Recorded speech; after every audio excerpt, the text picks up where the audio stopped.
in the last 24, 48 hours has been about Jadon Sancho, and I'm a little bit torn on this one because I think that it's really important to have discipline, obviously, and control if you're a manager in a dressing room. But also, what just is niggling me a little bit is that he was only 6 months ago allowed to have 2 or 3 months off with mental health issues. And then obviously now he's got this very public spat where the manager's come out and said he's not training well.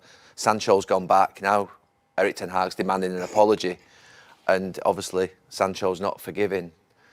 Have you ever been in a situation, Roy, where you, as a manager, if you like, kicked a player over? I mean, the reports now are that he's training with the academy, he's eating with the academy. Has that ever happened to you as a manager? No, not to that level, but you've obviously have issues with players, discipline, etc. But I've never banished a player. Interesting start to this. Obviously, reacting to the overlap, some really big talking points to go through with you today. Sancho is the first topic and the first element that's being discussed here, and I want to get your views and I want to get your opinions on what's said on the overlap, but also your view of these situations. We're talking Arsenal, we're talking Man United, we're talking Chelsea. That was their discussion points. Let's take a listen to hear to what Wrighty's got to say. Up to this point, and I think he'll be one of the first to say, you know what, he hasn't done what I think everybody's expecting him to do up to this point at United. And that is something that you have to take that critique on board. But one of the things that I look at with him, which is something that was quite, something that happened to me a lot in my career, is that they came from my personality. Oh, he doesn't smile, he's very withdrawn. You know, kind of casting that aspersion on you, when I don't think that's got much to do with anything. Yeah. Agree. And that's the area that I completely back Jadon Sancho on. Him being shy or reserved or lacking smiles at times is not an indication that he doesn't work hard enough. Ian Wright was labelled with that as a young player. But look at Wright, his career. Look how good a striker he was. Listen to his coaches talk about what a hard worker he was, how dedicated. That element is completely off point. And this is the situation here. Everybody's going all in and everything about Sancho is bad, or everything about him is great. And I think there is more nuance to this and balance that is required. That's one of the things that when I look at it, I feel for him because I know what he's probably going through. But at the same time, all that does, it just kind of feeds into, oh yeah, he's got an attitude problem.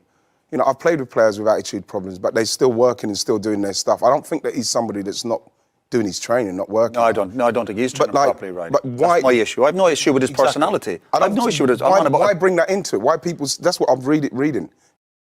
And that's where Wrighty is correct.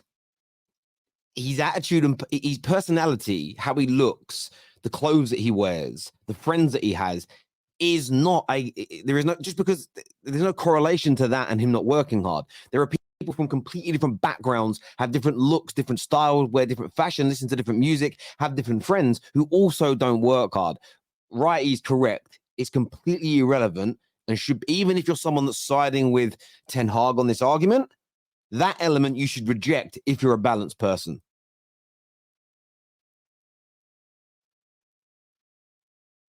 We're all different. I'm with the manager on this one. And normally in these situations, we don't know everything that's going on behind the scenes, but I'm normally with the manager on this one.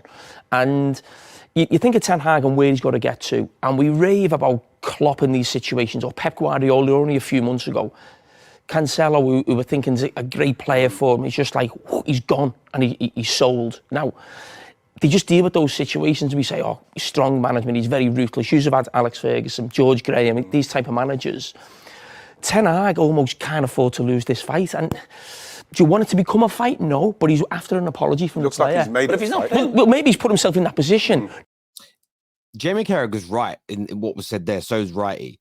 He may not have wanted a fight, but there is now one. And Ten Hag started this. We don't know his motivation. We may never find out his motivation, but it started now.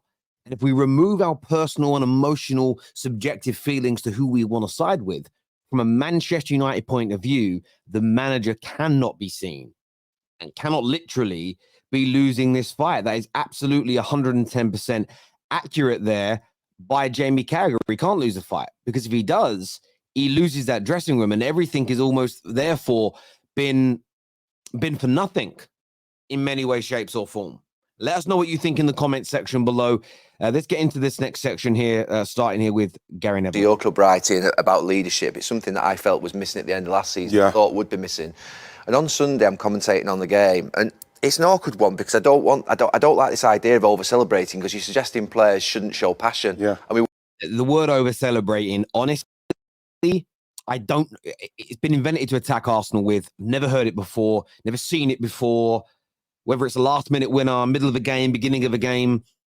When Spurs celebrated their last-minute winner, against Sheffield United, I didn't see a single headline about over-celebrating. You can guarantee if Arsenal do that this forthcoming weekend, they'll be accused of over-celebrating. Want players to show passion when they score a goal.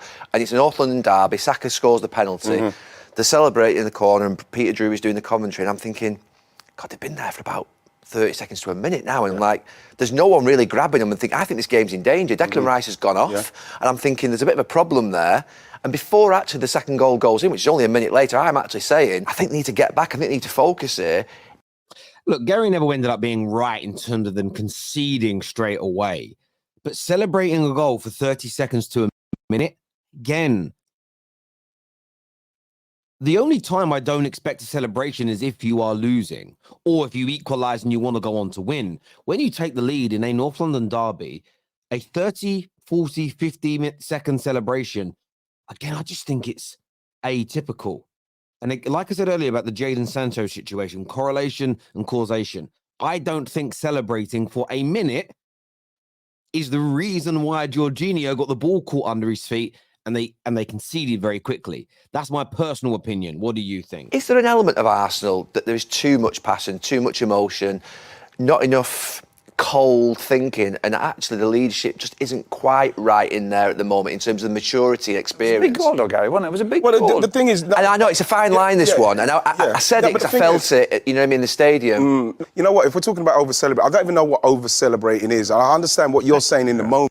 Righty's spot on there, Righty. But I think that Arsenal players, the inexperience, maybe they stay there. Someone would be like having a word, wouldn't they? Someone would be saying, I think in a huddle, you'd be like, right, come on, make sure we're ready. This is something else I think that the players are probably going to have to learn as well. But I just think the pressure that they're under to try and stay with City and win those games, you know, I saw it like even when we scored that goal, Reece Nelson, Bournemouth, the place is, I've never heard it like that because the fans are involved, they're invested in, we can't afford to lose these games. When you're scoring a goal in the last minute, it's like, oh, it's almost relief.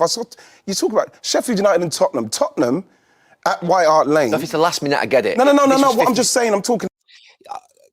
Right, he's correct though, and I didn't know he was going to mention Sheffield United, the Spurs game there. It's an example I already gave. But people criticise Arsenal for last-minute winners last year as well. It's where it isn't balanced. They have to be switched on after scoring these goals. That has to happen. They need to be switched on. However, and I genuinely mean this, I don't think there's a correlation because how often, and maybe someone could put the stats in, I'm not aware of this, how many times in the last 12 months have Arsenal scored a goal and then conceded straight from the kickoff? How often is that? How many games have they taken the lead in that they haven't gone on to win? There's not been very many. So is this a real problem that's systemic at Arsenal, or is this a little bit kind of clutching at straws? Let me know what you think below.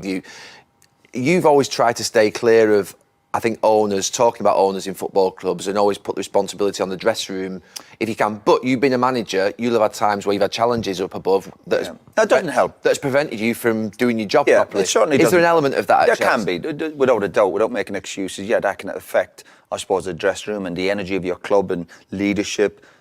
But you also, when that whistle goes, the only thing I'd say from the dressing room, when you bring that amount of players together, well, I've never experienced it. It's strange that I'm actually talking about it. But I cannot imagine, it's like when we were at a club, sometimes 3 or 4 new players would come and you could just see that it'll take them time to adapt.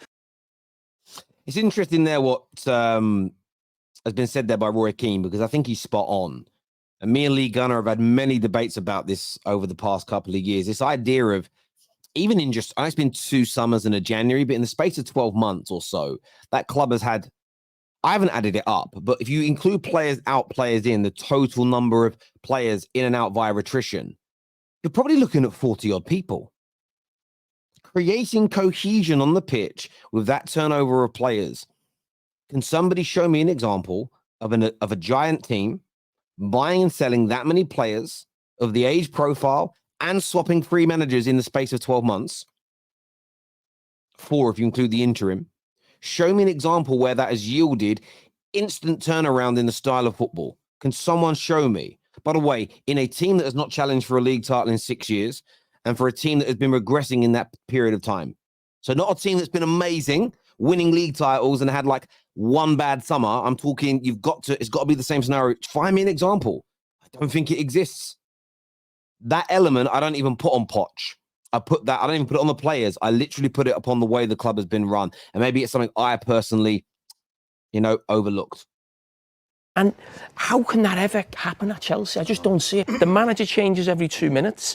There's players coming in left, right and centre. There's probably 2 or 3 players for every position. And when you bring a player in, let's say, for instance, Mudryk, right? So, okay, we know he hasn't done well. He's cost 80-odd million quid. But they're still buying wingers left, right and centre. I'm thinking, you've got to give that lad a chance. You've got to say, there's a path here to go and play. Yeah. So every player must feel like there's not a real opportunity there for them because there's someone going to take the place 2 games later. Again, another great point there by Jamie Carragher. And I've seen people argue that Roman wouldn't have allowed this to happen. Roman's been gone a year. They're going into their 7th year of not competing for the Premier League. So it is an absolute lie that Roman wasn't overseeing a Chelsea team struggling to compete for titles. They won a Champions League. Yes, they did. Amazing. Your bread and butter, what shows your true standard year in, year out is your league position. They haven't challenged for a league title in the best part of a decade. These owners have been here a year. Now, the new owners have made big mistakes. Too many players in, too many players out, age capping at 25, sacking too many managers. These have all been problems. And again, sacking managers in Roman's pomp as owner worked because they had a secure, strong core at the football club. And they financially, in those first 10 years, could outspend everybody else in the Premier League, including Manchester United, because there was no FFP. And he could pump in whatever he wanted. The world and the landscape has changed. So again, I think it is a redundant delusion for Chelsea fans to sit there and think, if we just go back to doing what Roman did, spending big money and sacking managers, we will become successful again. A culture needs to be built at the football club. Players need to be given an opportunity, and the manager needs time, even if he's making mistakes. I think it's cultural. If you see what's happening at United and Chelsea, there's so many similarities. They're ruining players that have been signed as good players. Take Harry Maguire. Harry Maguire was wanted by Manchester City, by the way. These players that have been come to United and been ruined, and coaches have been ruined.